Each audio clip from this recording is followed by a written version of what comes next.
Hello. So we're going to go ahead and we're gonna poke at another function of several variables, of two variables. So I've got this function f of x here, equal to x over x squared plus y squared plus 1. And I just want to dive into this thing and see if we can figure out its domain and its range, and then sketch some level curves and see if we can figure out how to piece that together. Okay. So let's start with the easy part, the domain. Right, looking at this function, we have a fraction, and so whenever we have a fraction, what we really have to worry about is zeros in the denominator, but we don't have to worry this time. X squared plus y squared is never going to be less than 0. Then we're adding 1, so we'll always have something positive in the denominator. Nothing wrong with the numerator. So the domain here is going to be our entire xy plane. Every point is available to us as an input. The range is a little trickier to think about. So I started throwing numbers at it just to sort of see what would happen. I had a couple of thoughts about what might be the case here. So for instance, notice, let's look at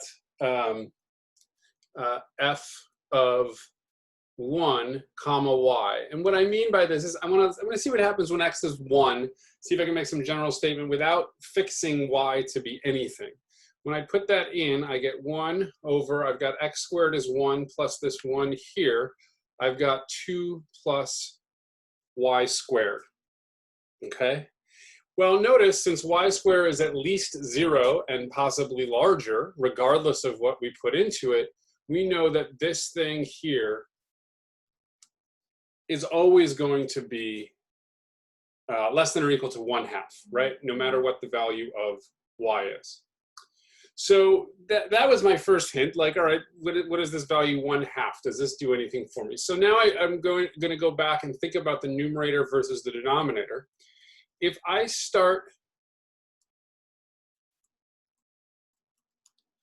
changing x, remember this was when x equals 1. Let's think about letting x grow.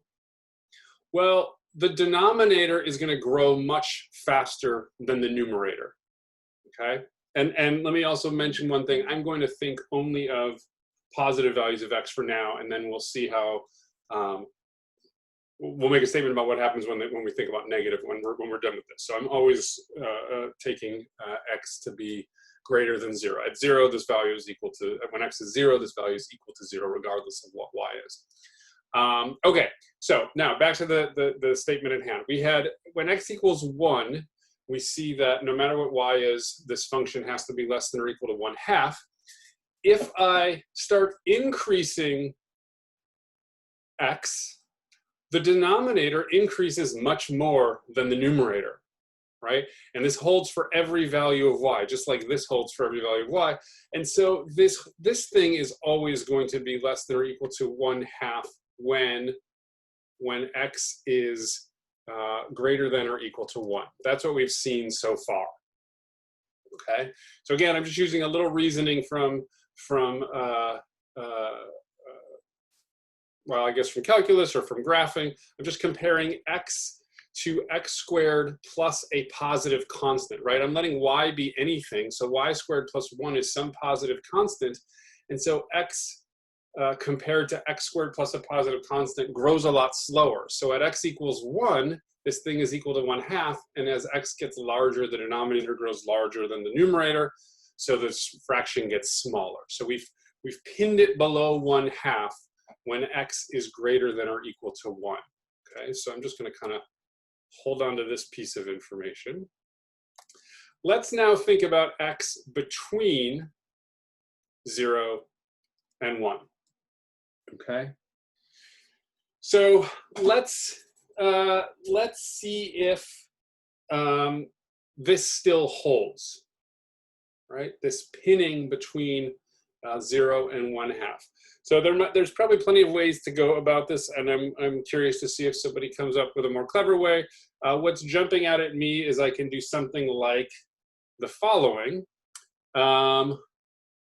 Let's say let's assume it's true for a second. Let's just see what that would mean for this to be true, that x over x squared plus y squared plus 1. Let's hope this is still true when x is between 0 to 1/2. We'll do a little bit of algebra. I'll multiply this x squared plus y squared plus 1 to the other side. I'll also multiply 2 to the other side. Everything's positive. I don't have to change the order of the inequality. So this is equivalent to saying 2x is less than or equal to x squared plus y squared plus 1. Okay. Now, since x is between 0 and 1, it means I can write x equals 1 minus h, where h is some positive constant between 0 and 1, okay? And this is just a thing that I tried to see if this would shake something nice out of this.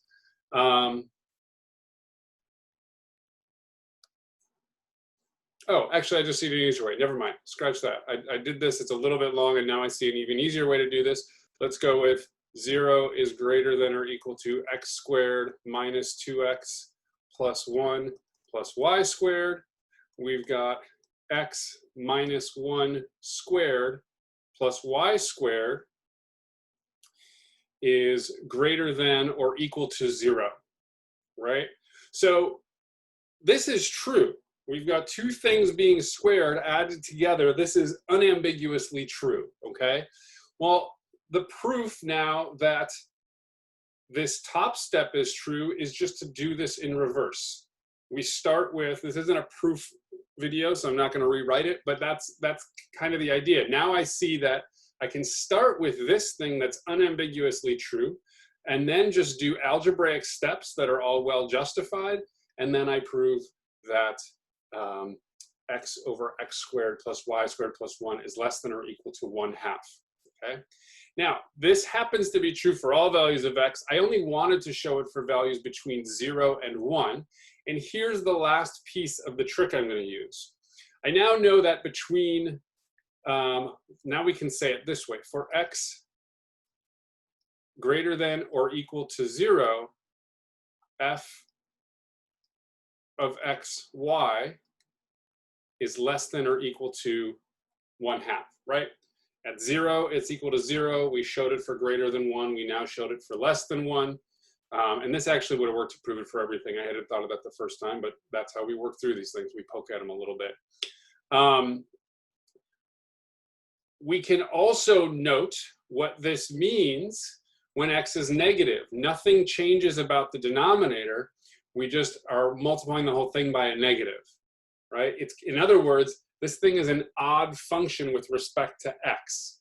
If I do the same things to x, but with negative values, right, that it's going to be, we're gonna spit out the same things, but negative. In other words, we can now say that for all values of x, in the negative direction, we're gonna be pinned between negative 1/2 and 1/2. And so we've got the range of our function here, okay? So this is definitely a trickier one, but it's a good exercise to think through. Okay, now that we've got our range, let's start making some level curves, okay? Right, part of the reason we needed the range, because remember what we do when we make level curves, we have to put in values from the range. And so we needed to know what values we were allowed to put in to do this part of the problem. All right, so let's take level curves, and I'm going to do it a little differently than I did it in the last video. In the last video, I chose values like f of xy, right? I would write something like f of xy equals 4, and then I would figure out what that looked like, and then later I would come back and do f of xy equals 1, and then I would do something else. Well, let's try it a little differently. Let's just let k represent any of those possible values we put in, right? So here, k is just representing a number in the range of our function, okay? So what does this mean? This means x over x squared plus y squared plus 1 is equal to k. We'll do a little bit of algebra, multiply this to the other side, divide by k.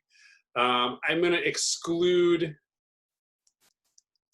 0. 0 is easy well, we'll talk about 0 separately at the end, just because that causes some problems for the algebra. We have to handle it a little bit differently. I want to let k be non-zero for this part.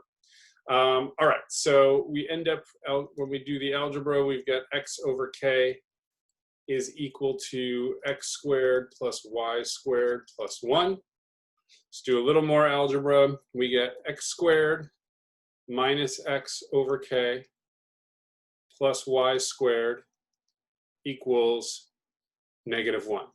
So I'm subtracting x over k to this side, subtracting 1 to that side. I'm going to complete the square. I take half the coefficient of x, of the x term, and square it. So that's 1. So half of 1 over k is 1 over 2k. So squared, it's 1 over 4k squared. I've got to add this to both sides, which lets me factor this side as 1 over 2k squared plus y squared is equal to 1 over 4k squared minus 1. Okay?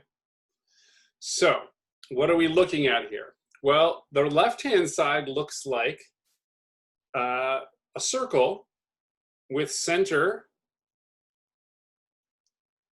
1 over 2k, 0, and the radius is going to be the square root of this thing on the right.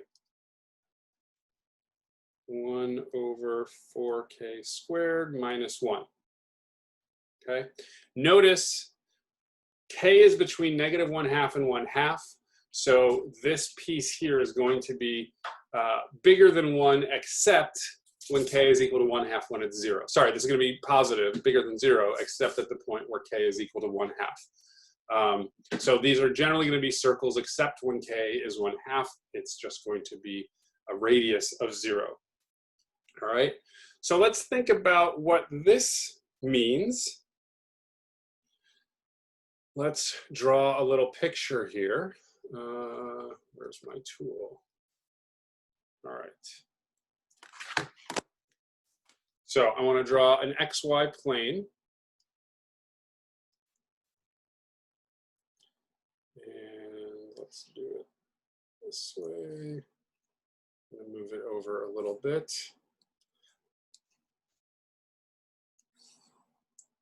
Okay, so I've got this XY plane. And let's put in a couple of level curves for a couple of particular values of k. So for instance, we already said when k is equal to 1/2, right? When k is equal, and I'm just going to do the positive side again, and then we'll talk about the negative side in just a moment. When k is equal to 1/2, right, then the center of our circle is at 1 over 2 times 1/2, or 1 over 1, or 1. So our circle has a center at, oops, wrong tool. Sorry about that. All right, there we go. So we'll have the center of our circle at 1, 0, and the radius will be 0. So again, we get this level curve that's just a point at this level. This is k equals 1/2. Let's try making k a little bit smaller, like 1/4. Then I have 1 over 2 times 1/4, or 1 over 1/2.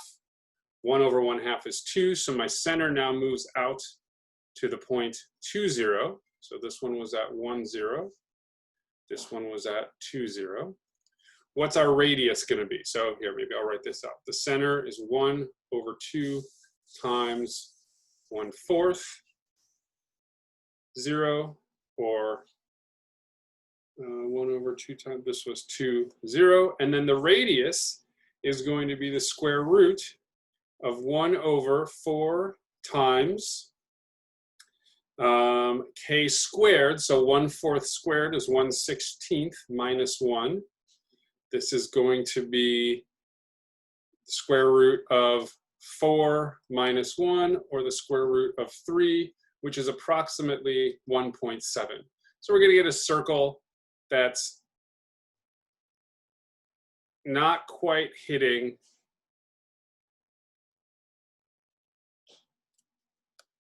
the y-axis, right?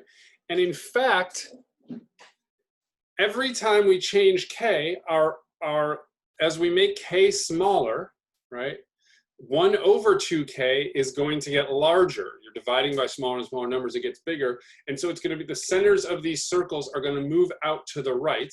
And also notice the square root of 1/4k squared is equal to 1/2k, if we're talking about the positive, which means that 1/4k squared minus 1 is less than 1/2k.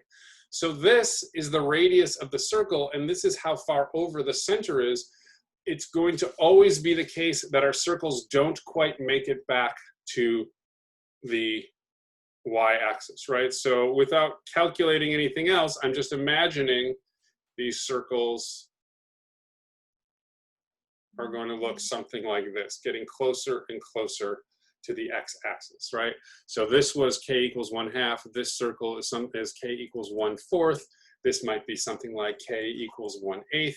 And we could keep making larger and larger circles whose centers are moving along the x-axis to the right, and whose radius are growing larger, but never large enough to get back to the y-axis. Though notice, as k is very, very large, this -1 will matter very, very little. They're going to get closer and closer to the y-axis, right? Let's think about the negative direction. Everything I just did will be exactly the same. The radii will be the same size because the k is squared. The only difference is if k is negative, the centers become negative. So in this direction, I want the exact same drawing. I'm not sure if I can pull it off, but we'll have the exact same drawing. But now our centers are going off to the left. Well, it's not quite as good. Now remember, these levels on the right-hand side, these are levels as we're taking higher and higher values above the xy plane. We're taking positive values of z. And on the left, these are levels going down, right? This one that's just a dot, this is for k equals -1/2. This one that's a larger circle is k equals -1/4. This might be k equals -1/8, right? So what we're seeing is that at the level of, when z is equal to 1/2, there's just a point. And as we move down, our level curves are larger and larger circles. When k is equal to 0, look what we have. Y can be anything. X just has to be 0. That's the y-axis. So these circles get larger and larger and larger. Our level curve when k equals 0 is just the y-axis. So there's this level curve. Oh, I should have used purple to be halfway between blue and red. Oh well. So there's our level curve in between them, and then they start going in the negative direction. Okay, so if we're going to try to imagine what this surface might look like, it seems like it's going to be, this will be difficult to draw, some kind of like hill in one direction and a hole in the other direction. Right, it's really hard to draw this, but there's like a mound that's ever decreasing as we go out, and then there's a pit coming up, and they're sort of meeting in the middle. So let's get a good image of this instead of what I can try to pull off with my little sketches. So let's see. Let's now share. Here is a picture of this function. So we're zoomed out kind of far right now, so we can't quite see what's going on, but we'll move it around a little bit. If you notice, there are these two little mounds. It's hard to see the circles right now, let's zoom in the Z direction. So all I'm going to do is change the Z axis scale. It's a new trick I just figured out how to do with this. So it's not to scale anymore. The Z axis is only going up to about 1.5, where the X and the Y are going out to 10. But we can see this mound a lot more obviously, and this valley on the other side, right? So let's put in the planes that represent us taking these slices. Here's K = 1/2. It's hitting this surface at this one point right here. That was our single point. As I move down, right, I'm going to get different slices. And as I move to the other side, I'm getting those slices on the left-hand side. So let's look now at an angle at what these slices look like. So I'm going to lower the value of K, and notice those slices are beginning to look like the circles we imagine, getting larger and larger, not quite hitting the y-axis, that's the green axis there. Getting so large they begin to approach being a line until at K = 0, it is just the y-axis, is the intersection of those. And then we start these circles on the other side. Let's look at it from straight above. Now it's very clearly a circle. I'm making K so now we're on the negative side. As we go down to -1/2, it's just a point. As we come back from -1/2 towards 0, the circles begin to get bigger. And it's still circles, they're just cut off. We're only graphing out to a point. And then this becomes circles on this side, right? And so that construction, put those all together, we get these weird shapes where the circles, you can kind of imagine if we had a sort of a more kind of like the cone shape we did, the upside down, or the hill shape we did in the previous video, where we had these circles, right? Except their centers were all aligned. Remember, these centers were moving out from the y-axis. So it'd be like taking this hill and smushing it in this direction. So it ends up like this. And so the circles get moved over a bit, and they're sliding back to the right as they get larger and larger and larger, right? So I think it's a pretty cool, I don't know, I like this function. I like how these level curves look. It's pretty neat. And this notion, this place here where these circles get so large they become a straight line. If you remember our conversation on curvature, larger and larger circles start to look like straight lines, and we really see that in this set of level curves here. Okay, that will do it for this one. These are tough, right? Especially in the beginning, you're just learning how to picture these things. There's no shortcut, right? Spend some time doing the level curves, then come to a graphing program, start to build some intuition about these functions. Oh, I guess I will say one other thing. I had mentioned that if we look at this function, remember, let me write it bigger. I know it's not super big to see here. F of xy equals x over x squared plus y squared plus 1. I had mentioned this was an odd function, and in x. It's an even function in y. And what do I mean by that? Well, if I put in a negative x value, I get negative x. Negative x squared is the same as x squared plus y squared plus 1, and this is just negative x f of positive xy, right? It's the same function with a negative in front of it. What that means is as we flip over the y-axis, everything looks the same, right? That green axis is the y-axis. As we reflect over it, right, everything looks the same but inverted. All the positive things have become negative, so we get the mirror image of this, right? In the y direction, it's even. Notice I'm looking at this thing now, and we see that it's a perfect reflection over the x-axis. But over the y-axis, we get this opposite reflection, right? The left and the right look the same, except one's going up and one's going down. Just like when you have even and odd functions in single variable functions, right? An odd function, as you cross over the y-axis, looks exactly the same, except in the odd direction, versus an even function that looks the same in the same direction. Okay, so we get a similar notion here, and that can be helpful for graphing these things to save some time. Okay, that is really it this time for that one. Thanks, everybody. I will see you next time.